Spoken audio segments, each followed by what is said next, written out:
to make fresh milled organic English muffins, and we're going to use the mock mill and my brand new mixer that I got for Christmas. So this will be the first time that I'm making something out of my anchor shell. So let's get started. Back here I am warming up milk and butter for the English muffins. Okay, it says that we need 500 milligrams, so I'm going to do half and half of kamut and half of hard white wheat. So we're going to measure it out, 250 in our scale by grams. We're going 250.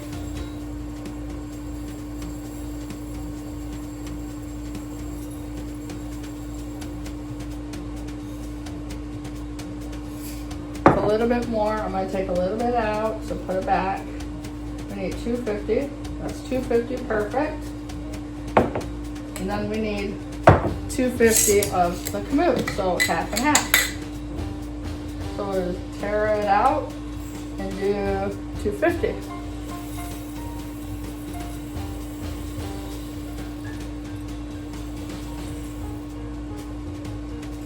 Perfect. Let's put this back on.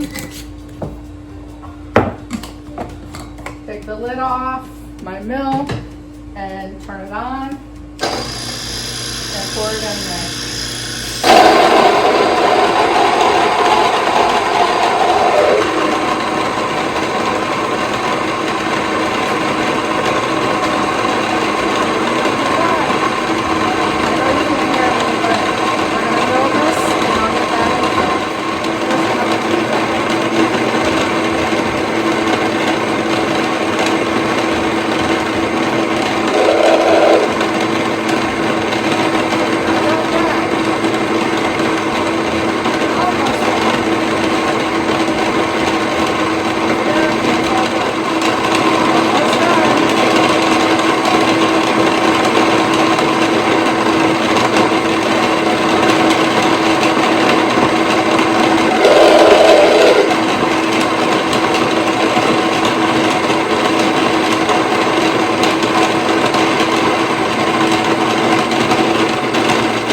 It's all milled up. That's our 500 milligrams of half hard white and kamut. I'll be back in a sec. We have to add 2 tablespoons of sugar to our buttermilk mixture.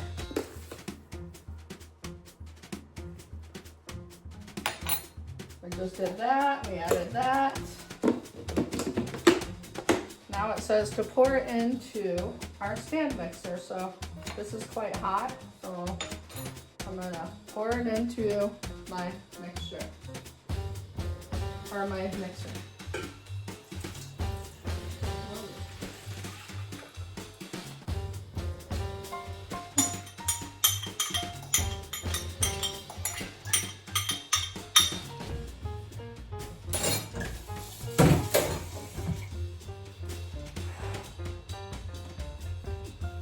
Alright, I just made a huge mess all over, so I'm going to clean this up all over my brand new mixer.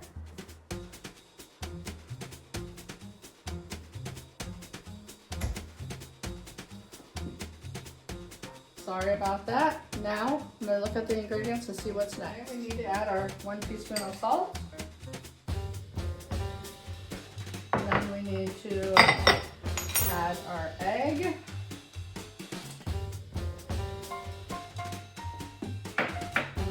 Turn it on and give it a mix.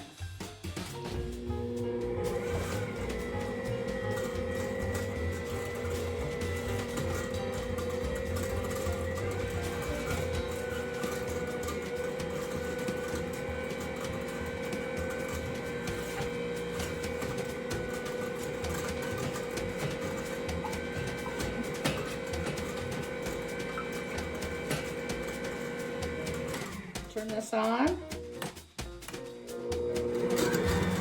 We're going to add our dry ingredients while it's going slow.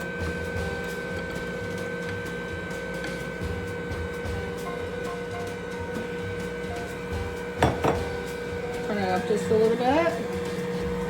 Get it incorporated. Move this around. Looking good.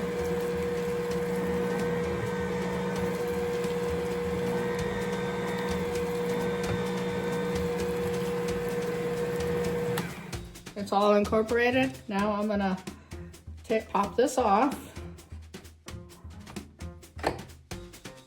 and let it set in there and let this set in here and go get the lid. Just a second.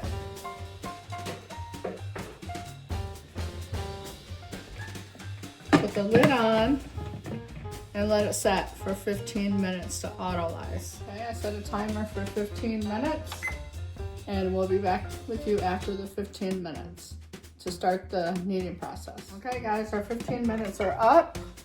We're gonna put this back together and start the kneading process.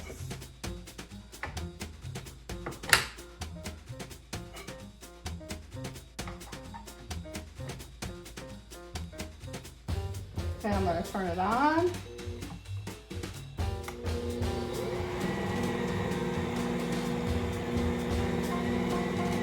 Put it at 2. It says that it would take about 8 minutes, so I'm gonna put this on 8 minutes. There's a look at it. I'm gonna add the yeast right now, which is 2 teaspoons.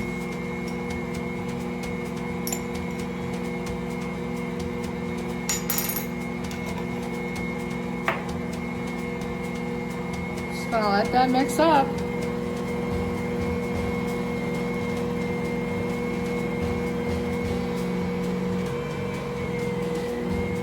Mix up that yeast a little bit better. Pull it to the center.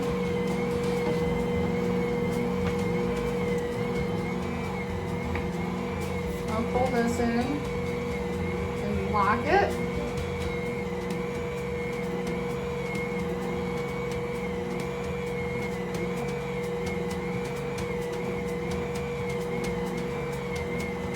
So the dough is still working. The bowl is still spinning and it's kneading, doing its kneading process for 8 minutes.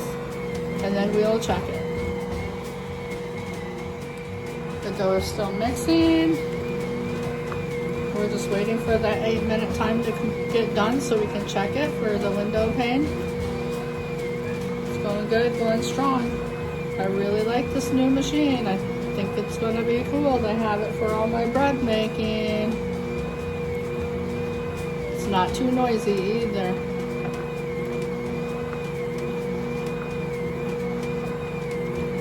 I'm going to stop it and give it a test. I just feel nervous about it. I want to check it to see how the dough is doing, so I'm going to stop it.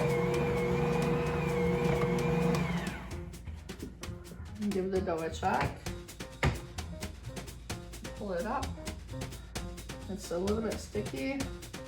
Probably should add water to my hand, but yeah, it's still tearing, so it needs some time still. So, I'll wash my hands off over here.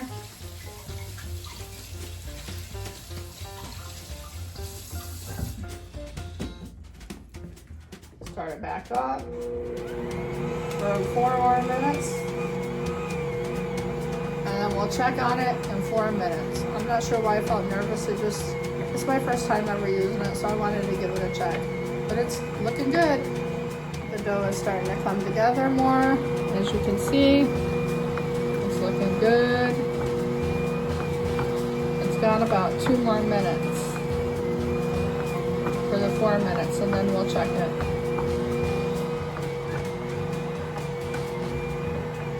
Okay, the machine just stopped at 4 minutes. So I'm gonna check the dough. I'm gonna wet my hands so it's less sticky. Grab a piece and pull it out. Wow, that's just about perfect. So there you go. So I'm gonna take everything off and out. Scrape the dough around the bowl. Take the dough off here. Hold on. I got it on lock mode, that's why it's not moving. Pull the bin back. Scrape the bowl down of all the dough. I'm gonna scrape the bowl.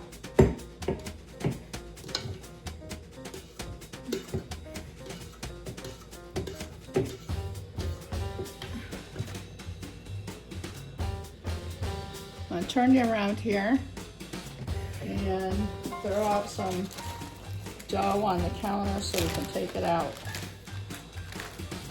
I mean, flour on the counter so we can take it out of the bowl and put oil on the bowl, in the bowl to let it rise. So I'll get back with you in a sec. I'm gonna put some oil in here. Use a paper towel to spread it around so it won't stick. Throw our dough back in here. Put it in the center. It's a nice handy bowl for it to rise with a lid. Put the lid on. And we're gonna let it set for an hour. So when that hour is up, we'll get back. Have our dough over here resting. We'll check it in an hour, and if it needs more, it says to let it do a half an hour or more. So we'll check that. And I just want to talk to you about my first impressions on this machine over here. I can't believe how fast it took to knead that dough.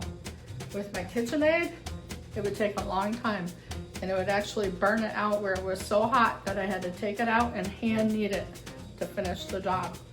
And this machine is going to be awesome for my new bread making and anything that I do here from now on. I haven't made cookies in it yet or anything else, but this is the first time I've ever made any kind of dough situation, and it amazed me all the way.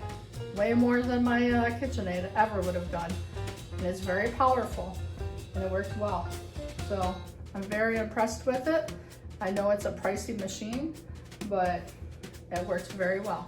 Okay, so I took the lid off and our dough has risen. So we're gonna put it out on the counter here.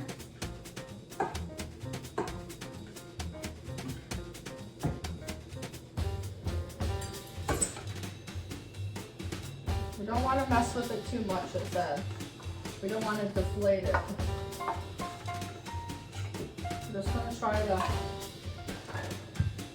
flatten it out little as possible so we can make our sizes that make the biscuit that we need. Try not to do too much. Just kind of flatten it out a little bit here.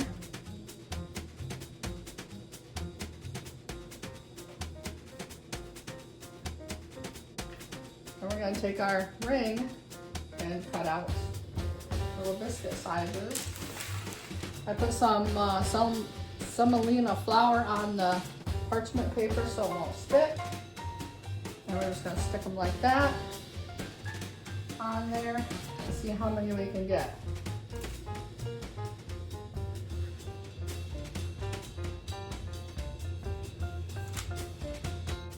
Over there I have the oven, not the oven, but the burner on medium. I'm trying to warm up the pan over there because we have to cook them on the pan over there. So let me get these cut out and we'll see how many we get, okay? I'll be back. So we ended up with 16 here on the parchment lined paper with semolina flour. We're gonna go over to the stove and we're gonna start cooking. The semolina flour on this too, so we're gonna throw them out here and let them start cooking on this pan. We'll see how many we can get on here.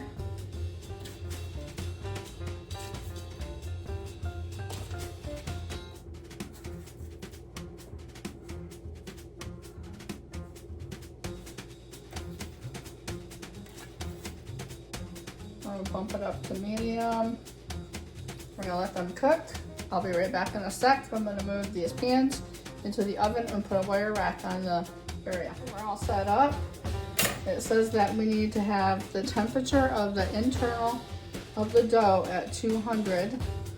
So we need to constantly watch the inside of the dough to make sure it's at the right temp.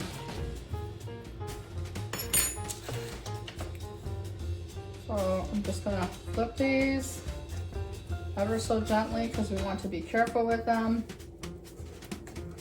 See how they're getting cooked on the bottom? So just want to give them all a flip. Starting to get brown on the bottom over here. We don't want to cut them, slice into them. We want to wait for them to cool and then pull them apart so you can get those nook and crannies in the English muffin. So we're gonna just let them cook here. I might turn it down a little bit because the semolina flour is starting to burn to the pan. We can give it a check over here to one of these. I'm just gonna poke it in the inside and check the temperature. And it's supposed to read 200, and that's when they're done. So we're at 100 right now, so we gotta wait. Still not done. Just want to constantly keep on keeping them flipped because they cook. They burn to the pan. You don't want them burnt. So we're just gonna keep on flipping them. And they're puffing up really well, which is really good. Sometimes you have to switch them around so you can get these other ones to cook. Switch places where it's hotter than others on the pan. Just move them around and they'll start to get cooked. Like this one right here. This one. So we'll keep on cooking them and I'll get back with you when we have a few and I'll show you what they look like when they're cooling down. They're coming along really well. We're doing great. None of them are up to 200, so we're just gonna keep on at it, wait for them to cook, and then we'll take this fork and go around the outside of the fork and tear it apart after they're cooled. That's how you make all the nooks and cranny inside of the English muffin. Here we have 4 done already over here. Working on these. These are all getting close. So, and we have 6 more to go after this. So I'm gonna keep on measuring the temp and put them out on the wire rack. Okay, we got our first batch done over here. I'm gonna take the first one that we did and we're just gonna poke the fork into it. Just all the way around it. Take the fork in there. Now it's separated. See all that? Delicious English muffin. So we're just gonna go around them with the fork, right in the center, right where we poke the holes, where we check the temperature. This is what it looks like. It's all poked with the fork. Go all the way through, and then it'll open up. And there is your English muffin.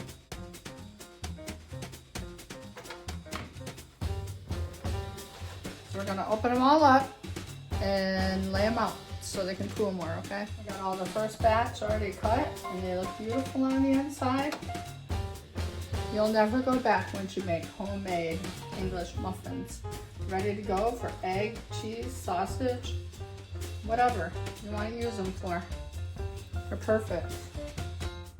Just toast them up and make whatever you want to make with it. We got these cooking, they're almost done. The flour's burning a little bit there in the center, but I'm trying to keep it out of there and it's doing well. They're doing great. We'll have all this done and you'll have some English muffins to have for breakfast. This one's still kind of warm, but we're gonna separate it to get it done and out so it can cool. When you open it up, it cools down faster. So there it is, and there's your crumb. All 16 of them look beautiful. maybe a little bit crusty on the outside, some of them, but you really have to watch them because once they start cooking, they cook really fast. So with that, I hope you all enjoy these English muffins from fresh milled flour, and of course it's all organic. Thank you for watching.